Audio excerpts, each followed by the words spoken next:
Hello everyone, I'm Joshua Clement and this is where to start when laying vinyl tile flooring. Now it's important that you make sure that all your lines are straight no matter where you start at in the room, but the recommended area to start is right in the middle of your room. So you'll measure from side to side, put a mark right in the middle, then measure the opposite direction and put another mark. That way you know exactly where the center is and you can work all your tiles out from there. For this job, you will need a tape measure and a pencil. So let's say that this is our room. We'll measure from side to side,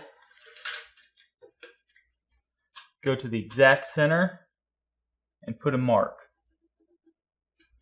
Then we'll measure the opposite direction to the exact center and put a mark. Now where these lines intersect is where we're going to work our tile from.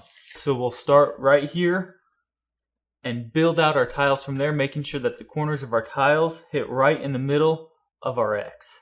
Starting at the exact center of your room allows you to have the equal length on both sides, which means when you go to the end, your last tile, whatever length that is, it'll be the same exact length on the other side, and you won't get each tile smaller and smaller as you work your way down the room. Thank you all for watching, and good luck with this project.